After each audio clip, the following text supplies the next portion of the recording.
Nouveau roman pour l'auteur joannais Viateur Lefrançois, c'est La vallée des Insoumis aux éditions Charlevoix. C'est son 24e ouvrage, donc il n'a pas beaucoup chômé ces dernières années. Viateur Lefrançois, bonjour et bienvenue. Merci, bonjour. Je présume qu'il y en aura un 25, ça va prendre un chiffron à un certain moment? Oui, parce qu'en fait, l'éditeur, justement, de Charlevoix m'en a demandé un autre, donc j'ai envoyé. On va voir.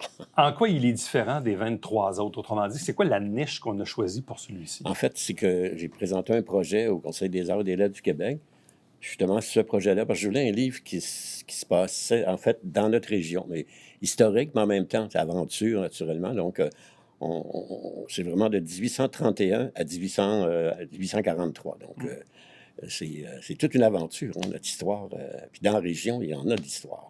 Donc, ça démarre par un appel de projet, si on veut? Oui, au Conseil des arts, c'est ça. Puis la MRC du Richelieu s'est joint à eux. Donc, comme l'histoire se déroulait dans la région, ben, ils m'ont choisi pour ce livre-là.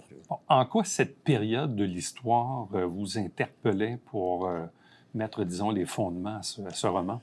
En fait, c'est 11 années d'histoire au moins, puis ça commence avec une pandémie épouvantable qui est le choléra, hein, probablement la pire qu'on a eue dans notre histoire. Après, ben, finalement, il y a eu le creusage du canal de Chambly, le premier train entre Saint-Jean-la-Prairie, et bien sûr, l'époque des Patriotes. Hein, donc, et je vais jusqu'en fait Lac d'Union, parce que c'est la conséquence de perdre. Hein. Lac d'Union, c'est un peu ça. Donc, c'est que mes personnages... pour Lac d'Union, par exemple, commentent des événements un peu. Donc, parce que sinon, c'est une période qui est assez difficile à écrire comme dans un roman, mais à décrire. Mais quand mes personnages discutent entre eux, ben, on comprend. Donc, on a la toile de fond, on a le moment, on a les lieux. Après ça vient le temps de créer des personnages, de créer une histoire à travers ça. Est-ce que c'est plus facile pour vous, donc, d'y aller, à dire, OK, bon, ben ça va se passer dans telle période, ça va se passer à tel endroit? Est-ce que pour vous, c'est plus facile à imaginer pour la suite, pour établir les dialogues et tout ça? Oui, ben en fait, c'est ça. J'ai choisi cette période-là. Puis après ça, ben, j'ai mes personnages, en fait, c'est une famille. Une famille qui va vivre tous ces événements-là. Donc, il commence... En fait, c'est une famille de Sorel. Il arrive des chantiers de Trois-Rivières et finalement, il arrive à Sorel. Les parents sont décédés du choléra, justement. Et pour oublier tout ça, ben, ils s'en viennent dans la région. Leur sœur a une ferme à Saint-Athanas. Et c'est comme ça qu'ils s'en viennent dans la région. Et là, ben, ils vont vivre ces événements-là, justement. Donc, à partir du creusage. Comment ils ont fait ça, là? C'est ça l'idée.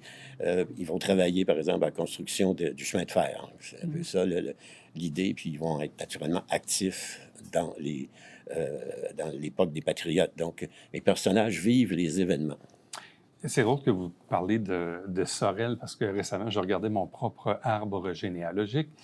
Évidemment, le premier, Ballard-Latour, est arrivé en 1600 quelque chose à Québec, mais plusieurs ont transité par Saint-Hyacinthe-Saint-Pie, Sorel et Saint-Jean.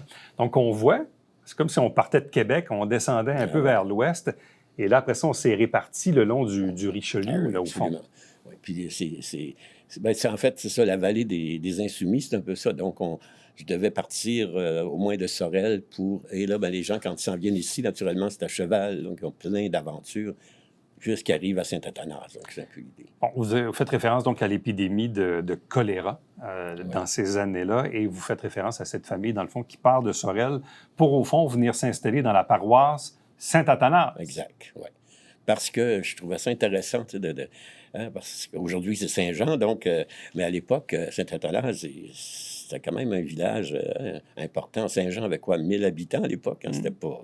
Sauf que c'était un centre important économique, parce que pratiquement tout ce qui arrivait des États-Unis arrivait au port de Saint-Jean. Hein, donc, l'idée, en fait... de faire le canal pour aller au bassin Chambly, puis aller plus loin. Et pourquoi cette famille-là a-t-elle choisi la paroisse de Saint-Athanas? Ben, leur sœur était mariée avec un nommé Gauthier de Saint-Athanas, donc... les Gauthier, on les connaît. Oui. Il y en a à Iberville, les Gauthier, on les salue d'ailleurs, Michel, entre autres. Bonjour. Mais c'est ça, donc on voit un peu le fondement. Bon, on parle du creusage du canal, creusage qui se faisait avec des chevaux. oui. Hein? Pic-à-Appel, la Et belle. Pic-Pelle et tout ça, bon, le premier chemin de fer, évidemment, dont on parle trop peu souvent. Mais il y a aussi cette révolte des patriotes. Oui, Donc, exactement. dans ce roman, est-ce que cette famille, est-ce que leur famille élargie va participer à la révolte des patriotes? Ah oui, absolument. Ils vont, c'est pas toute la famille, mais ils vont, au moins les deux frères aînés, eux, vont être vraiment des patriotes là, et qui vont se retrouver aux États-Unis. Ils vont participer aux batailles dans la région. Donc, c'est bataille même. Il va y avoir beaucoup de réunions aussi, des assemblées politiques donc, dans la Ouais. région. Hein, Chambly, il va y avoir la Pierreville, la Colle, tout ça, l'Acadie. Donc, tout ça, eux, ils suivent tous ces événements-là qui se passent dans la région. Et finalement, ben, ça finit par les batailles, naturellement, d'Odelltown et de Napierville. Mais ils vont.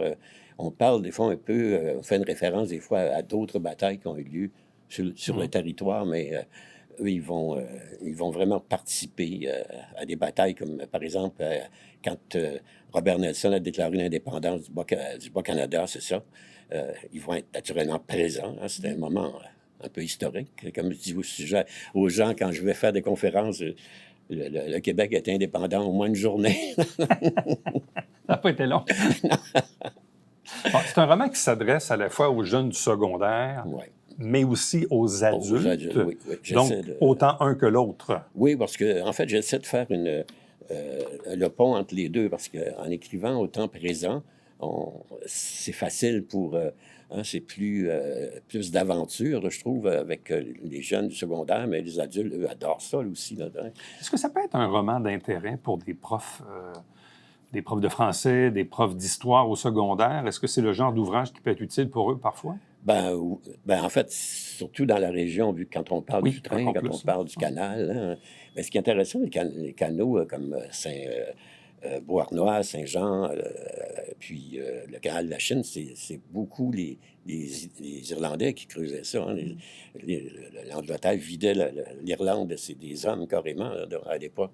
Et ils les amenaient un peu partout dans les colonies, dont ici. Donc, c'est assez intéressant. Mais là, mes personnages, oui, il y en a qui vont creuser dans le canal, donc euh, je trouve ça intéressant de voir quand on lit ça, wow, c'est vrai, on sait, Ouais. il y avait des centaines, peut-être 4 à 500 employés là, dans ça, là. Pas juste le canal qui creusait. Là.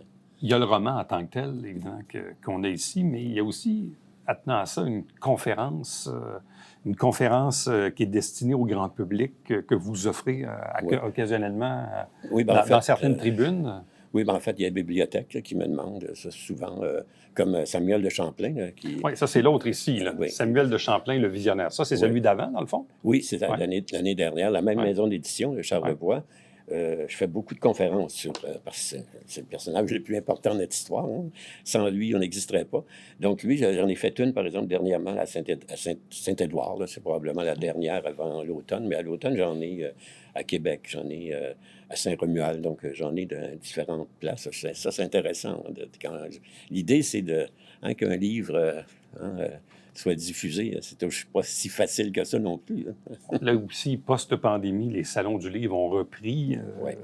un peu partout. Donc, vous avez eu l'occasion de participer à quelques-uns, je présume? Ben, avec lui, on a fait un peu de lancement à Québec. Là. Mm. Je dois dire que l'éditeur était plutôt content là, de la réponse des gens, parce que même moi aussi, parce que tu sais, c'est quand même une couverture qui est assez, Ouais. tu sais, qui est jeune. Hein. On voulait ça, en fait, l'illustrateur qui est Jocelyn Jalette, on a fait d'autres livres ensemble aussi qui fonctionnent bien. Donc, mais on voulait une couverture en même temps qui parle, hein, qui bouge. Et c'est un peu, ça aussi, ça répond à quelque chose. Mais à Québec, là, vraiment, on était surpris. Là. J'ai hâte au Salon de Montréal. Je dis, bon, c'est votre 24e, là, mais votre premier, vous l'avez écrit en quelle année? 93. 93, Ouais, ça quand fait même. une trentaine d'années. Une trentaine d'années. Oui, Qu'est-ce c'est qui vous ça. passionne autant par l'écriture? En fait, hein, surtout depuis que je fais des romans, j'écris des romans historiques, c'est vraiment le découvrir. Hein. Moi, j'adore la recherche, j'adore l'histoire, c'est sûr. Hein. Depuis que j'ai 12-13 ans que j'aime l'histoire. Et curieusement, c'est les garçons qui aiment beaucoup l'histoire. Les filles, ça Ouais. vient plus tard, mais dans les salons du livre, là, c'est vraiment les jeunes, les ados là, qui viennent me voir à chaque salon, puis ils veulent le livre. C'est une bonne façon de susciter la lecture chez les jeunes garçons, là, Ah bah que oui, d'avoir ce type d'ouvrage, là. oui, puis en même temps, mais ils ont un roman d'aventure. Hein. Il n'y a pas juste. Parce que mes personnages vivent vraiment beaucoup d'aventures à tous. Hein, surtout quand il y a des sujets comme ça là, qui suivent un après l'autre. Et puis, en fait, mes personnages font le lien entre les événements, C'est hein, ça. les vrais événements. Et ça, c'est la même chose que. Mais quand vous créez les personnages, est-ce qu'on s'inspire de certaines lectures? Est-ce qu'on garde, même pour les noms et les prénoms, il faut regarder un peu ce qu'il y avait à l'époque? Ben, en fait, mes personnages c'est la famille Bouchard. Donc, ça, c'est la famille du côté de ma mère, par exemple. Ouais. Donc, parce que je ne pouvais pas prendre le François. Mais la famille Bouchard, c'est une famille très nombreuse. Hein. Ouais. Les Gauthier, c'est la même chose. Donc, tu sais, les gens, comme par exemple, l'époque des Patriotes, là, les livres que j'ai écrits, c'est la famille Gagnon. Hein. Mhm. Donc, il y en a beaucoup dans la région. Donc,